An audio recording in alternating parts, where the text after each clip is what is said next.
Hey guys, look what I got. I finally got my hood. It's a new one.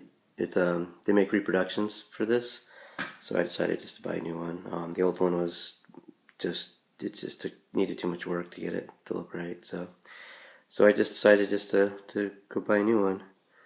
So it's all prepped. I had to fill a little. It has like a grind mark here. I filled in with some filler. But it's all ready to be painted. I'm going to epoxy prime it and paint it today, hopefully. And I got a couple other parts I'm going to paint. These are for the mower deck. They're all ready to go. Just going to paint them white too. But anyway, yeah, I'm excited to get that on there. Get this project finished up. I got a couple other parts too. I got over here some extra parts. I'm probably not going to paint them. They're sandblasted and epoxy primed. Like there's a brake band, and this is for the snowplow. But anyway, they're all ready to go too. But then I just got this. This is my new sandblaster. I usually did everything outside with just a sandblaster. It kind of makes a mess. So I bought this, and I could just do a couple pieces at a time. I got it from Tractor Supply. Works okay. I had to put a new light in it because the light that comes in it is really dim and you can't see what you're doing. So everybody seems to buy sandblasters, puts a light on it. So I did that too. I also put an outlet here, so when you turn the light on, it also turns on the outlet for like the shop vac. So if you watch, this is a little tester that you use when you wire an outlet, and it tells you if it's wired right. But anyway, so it's switched with the switch, and the light comes on the inside too. So it's definitely a big improvement. And then on the inside it's just a regular light bulb. But it has an LED light in it though. This is like a $3 LED light. But anyway, it's kind of a nice thing to have. But it's like I said, it's just for small parts. I did these in it too. This is an old bicycle pump that I bought on eBay. It's an antique one. So, and I just finished it. I sandblasted it and painted it with some orange paint that I had. And that's good paint. That's not spray paint. But anyway, it came out really good. So that's done, and I'm just hoping to finish up this today. So, and then I got one more project I'll be working on.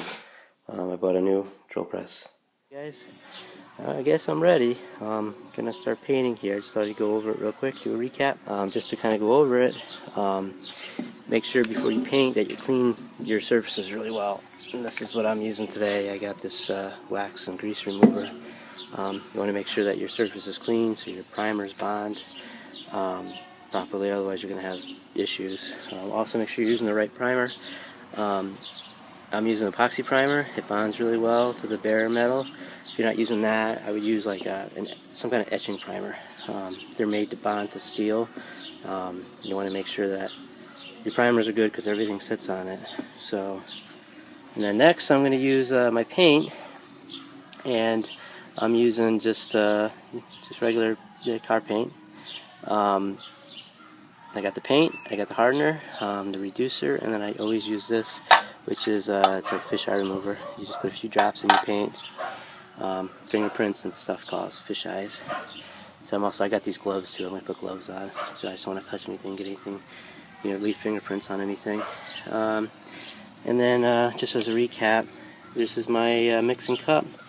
I just use the grids on the side for mixing. This paint is 4:1:1, so I'm just going to use this chart on the side here. This is 4:1:1, and then if I'm going to have like 4 or 5 ounces, I'm just going to follow the chart here. Go fill up the paint to 5, fill up the hardener to 5, and then the reducer to 5, and then the hardener to 5. And there's 3 of them there. So that's what you do, and then just mix it up, let it sit for a little while, get your gun ready, and then spray. Just take your time. Probably going to end up doing 2 coats of paint today, I guess. The primer, and then 2 coats of this. Hopefully that covers it and finishes. I'm using a gray primer too, so let's see how that works out.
tractor there. I finally got that hood finished. It took me a couple years. I just never got around to finishing it.